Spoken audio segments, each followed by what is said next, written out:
Hello students, मेरा नाम है डॉक्टर विकास गोयल और हम पढ़ रहे हैं सी प्रोग्रामिंग लैंग्वेज।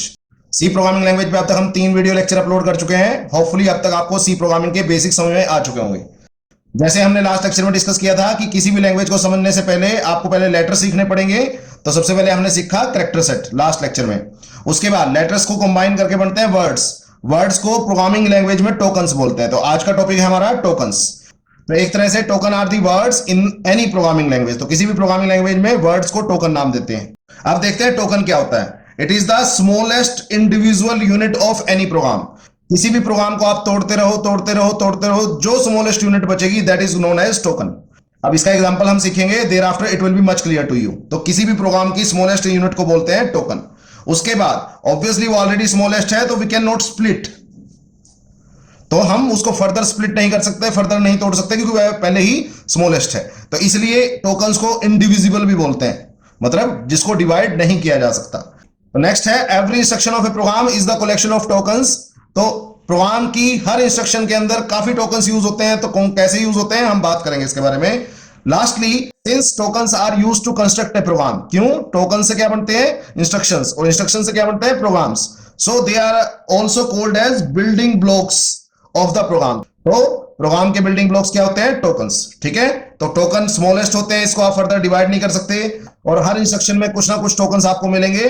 और आपको पता है जब इंस्ट्रक्शन को आप इकट्ठा कर लेते हैं तो आपके प्रोग्राम बनते हैं। तो अल्टीमेटली टोकन से इंस्ट्रक्शंस बन रहे हैं और इंस्ट्रक्शन से प्रोग्राम बन रहे हैं। तो इसलिए बोला जाता है कि प्रोग्राम के बिल्डिंग ब्लॉक्स कौन है टोकन्स। ध्यान रखिएगा। तो अब देखते हैं टोकन्स कितने टाइप के होते हैं। तो फर्स्ट टाइप ऑफ टोकन है दैट इज कीवर्ड। तो कीवर्ड जो है वो प्री डिफाइंड वर्ड्स होते हैं जिनका स्पेसिफिक मीनिंग होता है, जो ऑलरेडी कंपाइलर को पता होता है। तो आपको कुछ एग्जांपल पता होंगे, मैं लिख देता हूं, डिटेल में बाद में बात करेंगे। इंट, फ्लोट, कैर। किसी को समझ में आ रहे हैं कीवर्ड तो ठीक है, नहीं समझ में आ रहे तो हम इसके बारे में डिटेल में बात करेंगे, तो टेंशन लेने की जरूरत नहीं है। तो एक्सेट्रा। उसके बाद आता है second type of token that is identifier. Identifier is the name given to anything in the whole program. तो पूरे प्रोग्राम में जब भी आप कोई नाम रखते हैं तो उसको बोलते हैं आइडेंटिफायर। तो उसके बहुत सारे टाइप हैं, जैसे आप किसी का नाम राम रख सकते हैं, श्याम रख सकते हैं, रवि रख सकते हैं, एक्सेट्रा। ठीक है, सम रख सकते हैं, बहुत सारे ऑप्शन है। अब थर्ड टाइप ऑफ टोकन्स होते हैं कॉन्स्टेंट्स। तो कॉन्स्टेंट होते हैं जिनकी वैल्यू कभी चेंज नहीं होती, जैसे आपका 5, 7.5, इसको करेक्टर कॉन्स्टेंट बोलते हैं, एक्सेट्रा। तो हम बात करेंगे इसके बारे में डिटेल से। उसके बाद नेक्स्ट टाइप ऑफ टोकन्स है ऑपरेटर्स। ऑपरेटर्स में आते हैं addition operator, subtraction operator, divide, equal, less than, greater than वगैरह वगैरह। तो ये सारे ऑपरेटर्स हैं। उसके बाद आता है स्पेशल सिंबल। ऑपरेटर के अलावा जो सिंबल बच गए, जैसे left parenthesis, right parenthesis, left braces, right braces, इसके अलावा कोलन, सेमीकोलन, कोमा। तो ये बहुत सारे सिंबल्स आपके बच गए, इनको बोलते हैं स्पेशल सिंबल्स। अब नेक्स्ट टाइप ऑफ टोकन्स है स्ट्रिंग लिटरल्स। स्ट्रिंग लिटरल्स का मतलब स्ट्रिंग कांस्टेंट। तो स्ट्रिंग लिटरल्स के ऊपर डबल कोट्स लगा होता है। तो जैसे ABC और एक से ज्यादा करेक्टर अलाउड है, एक भी करेक्टर रख सकते हो और डबल कोट्स अगर उसके पास होंगे तो वो स्ट्रिंग लिटरल्स होगा। तो एक्सेट्रा हम बात करेंगे। उसके बाद लास्ट टाइप ऑफ टोकन्स होती है व्हाइट स्पेसेस। व्हाइट स्पेसेस में आता है ब्लैंक स्पेस, जो आप ब्लैंक स्पेस देते हैं, टैब स्पेस, इसके अलावा न्यू लाइन करेक्टर, इसके अलावा /T, टैब यानी एस्केप सीक्वेंस बोलते हैं इनको, /R, /A, बहुत सारे हैं। तो ये सारे के सारे आते हैं व्हाइट स्पेसेस में। तो अल्टीमेटली जो भी आपकी इंस्ट्रक्शन में यूज होगा, चाहे वो कीवर्ड हो, चाहे आइडेंटिफायर हो, कांस्टेंट हो, ऑपरेटर हो, स्पेशल सिंबल हो, स्ट्रिंग लिटरल हो, व्हाइट स्पेसेस हो, उन सबको क्या बोलते हैं टोकन्स। अब इसका एक एग्जांपल समझते हैं, उसके बाद आपको बिल्कुल अच्छी तरह ये समझ में आ जाएगा। नेक्स्ट, एक इंस्ट्रक्शन में टोकन्स काउंट करते हैं एक एग्जांपल के थ्रू। तो count the number of tokens in this instruction int a = 5 semicolon. तो होपफुली कुछ बच्चों को इसके इंस्ट्रक्शन का मतलब पता होगा, अगर जिनको थोड़े बहुत बेसिक्स ऑफ सी पता है, नहीं पता है तब भी कोई दिक्कत नहीं है, हम इसके बारे में डिटेल से बाद में बात करेंगे। तो आपके पास सबसे पहले इंट है, मैं थोड़ा बड़ा बड़ा लिख रहा हूं, उसके बाद स्पेस है, उसके बाद a है, उसके बाद मैं मान के चल रहा हूं यहां स्पेस है अगर गिवन है, तो जरूरी नहीं है। उसके बाद इक्वल है, उसके बाद दोबारा स्पेस ले लिया मैंने, मर्जी है, अगर गिवन होगा तो आपने लेना है, नहीं तो नहीं लेना। उसके बाद 5 है, उसके बाद दोबारा स्पेस में मान के चल रहा हूं, वैसे जरूरी नहीं है, यहां भी लिख देता हूं इफ गिवन। ठीक है, अगर गिवन होगा तो काउंट करेंगे, नहीं तो नहीं। और लास्टली ये सेमीकोलन। ठीक है, अब होपफुली आपको पता होगा जो ये इंट होती है इसको बोलते हैं डेटा टाइप, और ये होती है हमेशा कोई ना कोई कीवर्ड। तो ये क्या है कीवर्ड। तो एक टोकन काउंट हो गया। उसके बाद ए होपफुली कुछ बच्चों को पता होगा, इसको बोलते हैं वेरिएबल नेम। और वेरिएबल नेम हमेशा कोई ना कोई आइडेंटिफायर होता है, आपकी मर्जी है उसका नाम आपने क्या रखा है। जैसे मेरा नाम विकास है, किसी का नाम रवि होगा, किसी का नाम श्याम होगा, किसी का नाम रूपम होगा, जो भी नाम है ऑब्वियसली वो एक आइडेंटिफायर है। ठीक है, तो अब ये हो गया दूसरा टोकन, 2 टोकन हो गए यहां तक।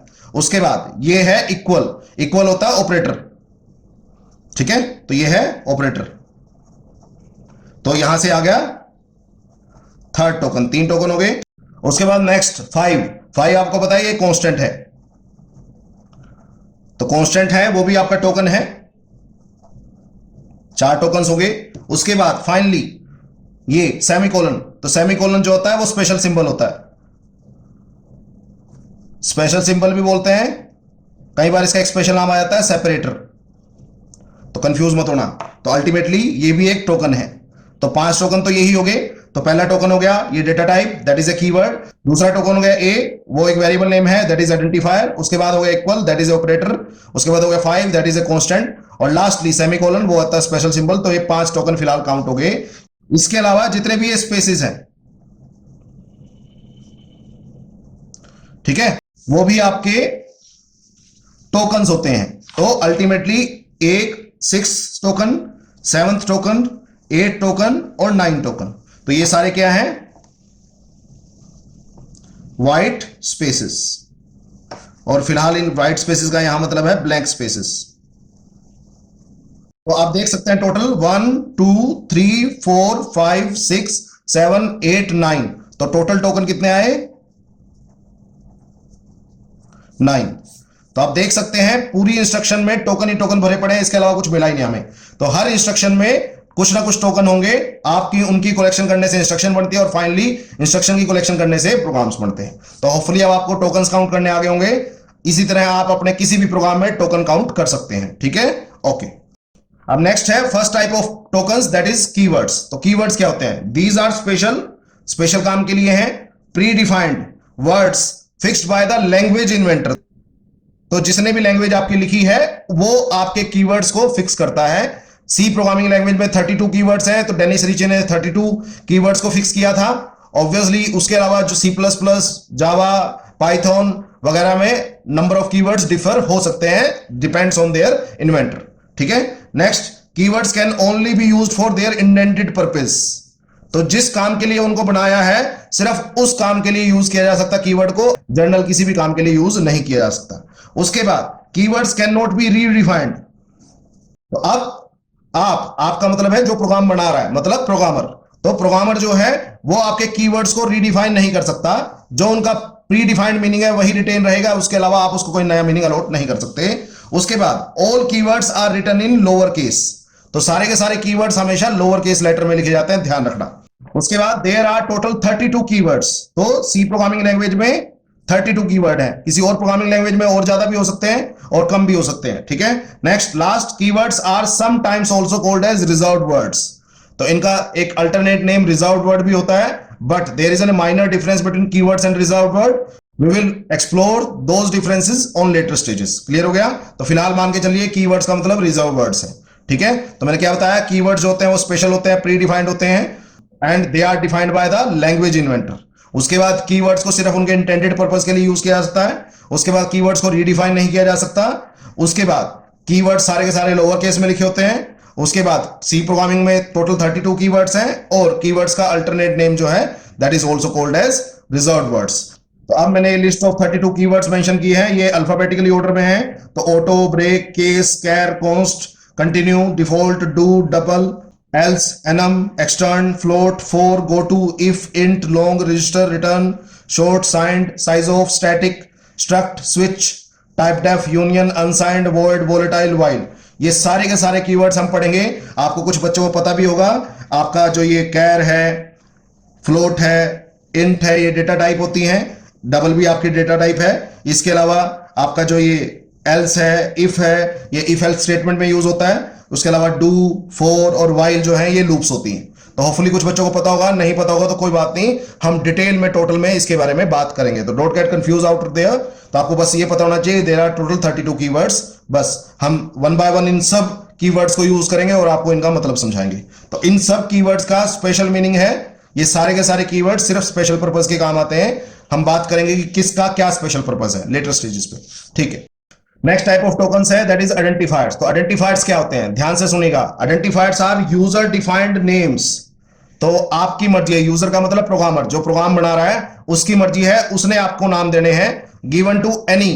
अब जब आप प्रोग्राम लिखते हैं तो उसके अंदर वेरिएबल्स यूज हो सकते हैं, एरे यूज करने पड़ सकते हैं, function, structure, union, enumeration files, बहुत सारे ऐसे चीजें हैं जो आप प्रोग्राम के दौरान यूज करेंगे, तो उनका कुछ ना कुछ आपको नाम देना पड़ेगा। तो जो भी आप नाम देंगे उनको बोलते हैं आइडेंटिफायर्स। जैसे हम जनरल डिस्कशन करते हैं कि मान लो अगर घर में आपका कोई न्यूबॉर्न बेबी है कि उसका क्या नाम रखें, तो उसका नाम जो भी आप रखें, आप उसके लिए गूगल करते हैं, रिसर्च करते हैं, दोस्तों से पूछते हैं, उसके अलावा फ्रेंड्स वगैरह के नाम देखते हैं, वगैरह वगैरह, बहुत सारे तरीके हैं। तो उन सब नामों को बोलते हैं आइडेंटिफायर। क्यों? क्योंकि उस नाम से वो बच्चा जिंदगी भर पहचाना जाएगा। जैसे मेरा नाम विकास है तो I will be identified by name Vikas through out my life. Similarly किसी का नाम रवि है, किसी का नाम अरुण है और किसी का नाम कुछ और है, तो ऑब्वियसली वो जिंदगी भर उसी नाम से पहचाने जाएंगे। इसी तरह प्रोग्राम में भी आपको कुछ नाम अलॉट करने पड़ते हैं, उन नेम्स को बोलते हैं आइडेंटिफायर्स। तो जब हम प्रोग्राम लिखेंगे तो बारे में ज्यादा डिटेल में समझेंगे, ठीक है। अब वापस आते हैं, what are the rules for writing identifiers. तो आइडेंटिफायर्स लिखने के रूल क्या है? फर्स्ट है ऑल अल्फाबेट्स आर अलाउड। तो सारे ए टू जेड, चाहे वो अपर केस लेटर हो चाहे वो लोअर केस लेटर हो, वो सारे के सारे अलाउड है मुझे यूज करना किसी के भी नाम रखने में।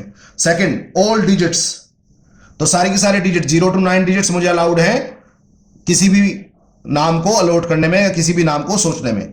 उसके बाद only underscore is allowed from special symbol. तो मेरे पास बहुत सारे स्पेशल सिंबल मैंने बताए थे कैरेक्टर सेट में, comma, semicolon, less than, greater than, equal to वगैरह बहुत सारे। उसमें से सिर्फ एक अंडरस्कोर ऐसा है जो आपको अलाउड है नाम रखने में, ठीक है। तो सी प्रोग्रामिंग में सारे अल्फाबेट्स, सारे डिजिट्स और स्पेशल सिंबल में से सिर्फ अंडरस्कोर और कुछ नहीं, ठीक है, अलाउड है आपको नाम रखने के लिए। उसके बाद फोर्थ पॉइंट है identifier can start with either alphabet और अंडरस्कोर। तो आपका कोई भी आइडेंटिफायर है वो सिर्फ अल्फाबेट या अंडरस्कोर से स्टार्ट हो सकता है। It can't start with any digit, ये बात आपको ध्यान रखनी है। तो आप स्टार्टिंग में डिजिट नहीं रख सकते किसी भी नाम में। तो स्टार्टिंग में 0 to 9 यूज नहीं कर सकते आप, उसके अलावा अल्फाबेट्स और अंडरस्कोर यूज कर सकते हैं। फिफ्थ है no spaces allowed in the identifier. तो किसी का नाम अगर आपने रखना है, जैसे मेरा नाम विकास गोयल है, तो विकास स्पेस गोयल नहीं रख सकता मैं नाम, या रेट ऑफ इंटरेस्ट मैंने नाम रखना किसी का, तो rate space of space interest नहीं रख सकता। स्पेस अलाउड नहीं है नामों के बीच में, तो आइडेंटिफायर में स्पेस अलाउड नहीं है, ध्यान रखिएगा। उसके बाद the identifier must not be any keyword और रिजर्व्ड वर्ड। तो आपका आइडेंटिफायर जो आप नाम रखेंगे वो कोई कीवर्ड या रिजर्व्ड वर्ड नहीं हो सकता। तो मैंने 32 कीवर्ड्स की आपको लिस्ट दी है, इनमें से आप कोई भी नाम एज ए आइडेंटिफायर यूज नहीं कर सकते। ये सारे ऑलरेडी बुक्ड हैं और इनका स्पेशल मीनिंग है, तो इनको आप एज ए नेम यूज नहीं कर सकते किसी भी चीज के लिए। उसके बाद लास्ट है पॉइंट 7th, ये एक इंपॉर्टेंट पॉइंट है, ध्यान रखिएगा। लेंथ ऑफ एन आइडेंटिफायर, कि आइडेंटिफायर की लेंथ कितनी हो, it will depend from machine to machine, कि मशीन में ऑपरेटिंग सिस्टम 32 बिट का है या 64 बिट का है, तो फर्क पड़ता है उस बात से।